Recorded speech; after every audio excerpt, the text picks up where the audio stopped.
Hello বন্ধুরা, good evening. স্বাগত জানিয়ে আজকের ব্লগটা শুরু করছি। তো আমরা ফাইনালি বিয়ে বাড়ির নেমন্তন্ন কার্ড পেয়ে গেছি। এই মাত্র ননদ নেমন্তন্ন করে গেছে।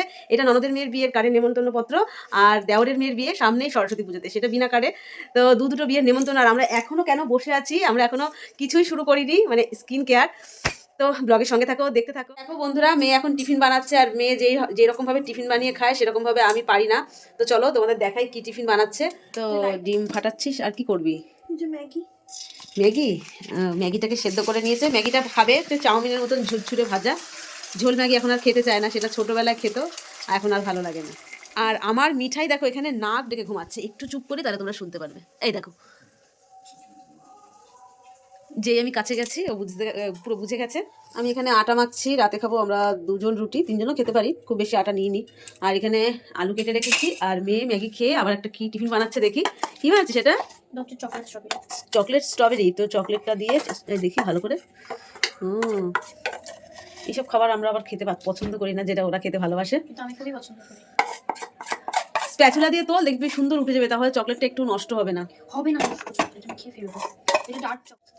কালকে বাড়ি থাকবো না, কালকে বৃহস্পতিবার, সকালের পুজো পাঠ করতে অনেকটা সময় লাগবে।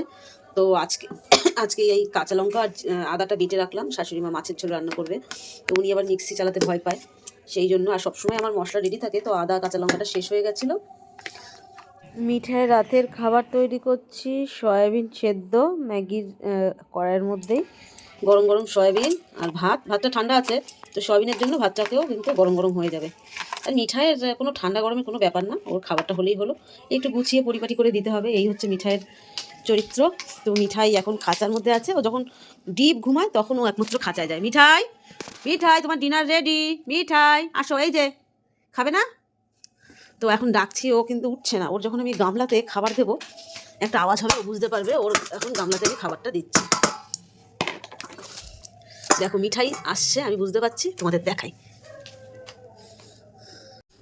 ওই যে টুই টুই টুই টুই টুই টুই করে আসছে। যখন ডাকলাম তখন কিন্তু পাতা দিল না।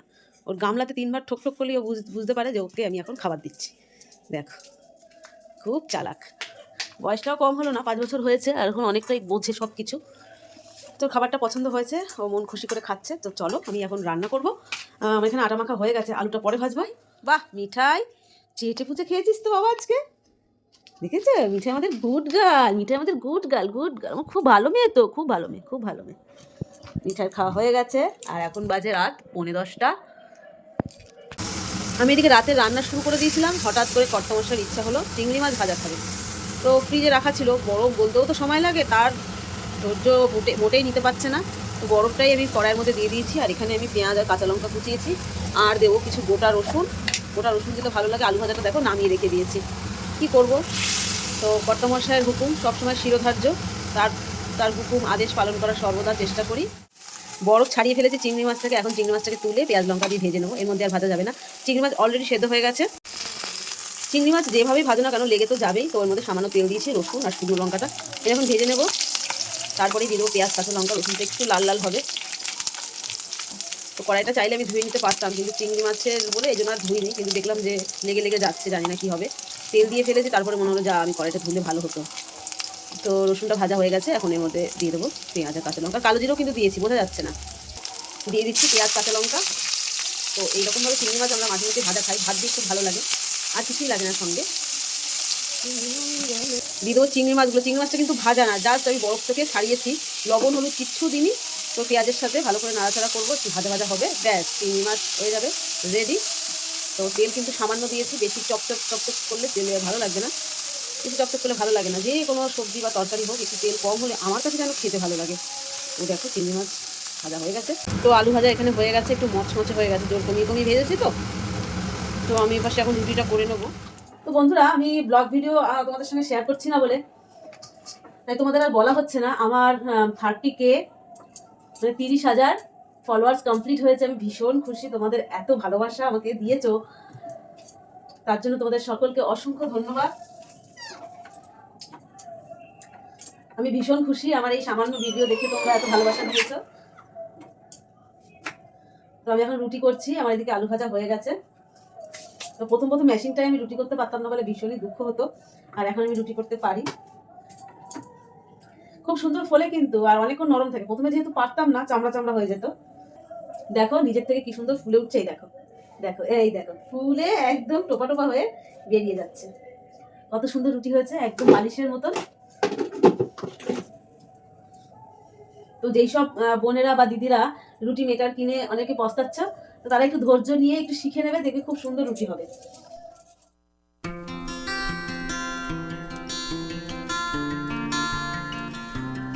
গুড মর্নিং, চলে আসলাম সকালবেলা। কাল রাতে ব্লগটা শুরু করেছিলাম।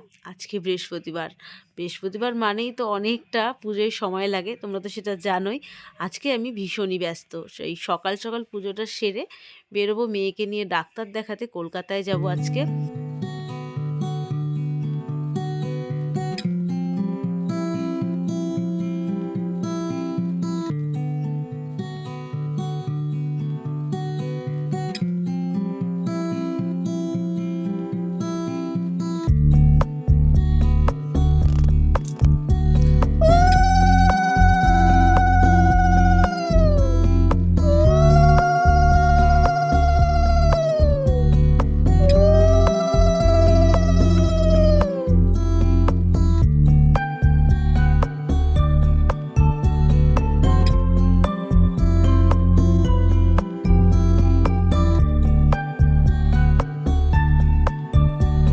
আমার পুজো পাঠ আমি এখানেই সমাপ্ত করলাম। আর চলো তোমাদের দেখাই রান্নাঘরে কে। এই দেখো আমার শাশুড়ি মা রান্না করছে।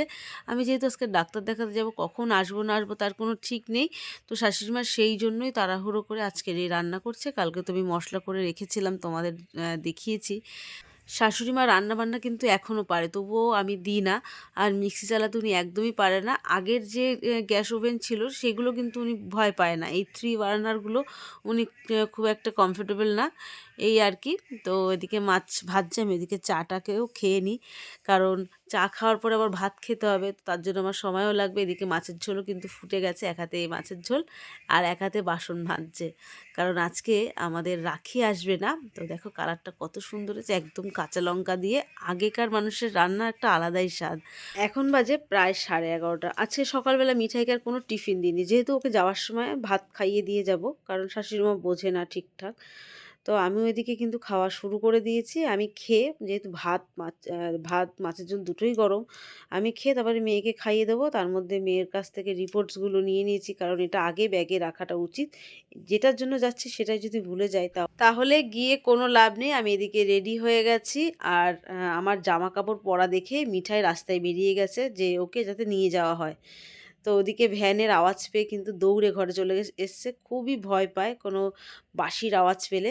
তো চলো, এদিকে আমি রেডি হয়ে গেছি, আর মেয়ে ওখানে ওলা বুক করছে। বাড়ি থেকে ওলাটা বুক করে আমরা বেরোবো, কারণ রাস্তাটা একটু বেশি দূর আমাদের এখান থেকে, বাড়ি থেকে। তো বেলা হয়ে গেছে, আর শীতটাও কিন্তু অনেকটা কমে এসেছে, তাই আর সোয়েটার পরলাম না, আর সোয়েটার নিলামও না।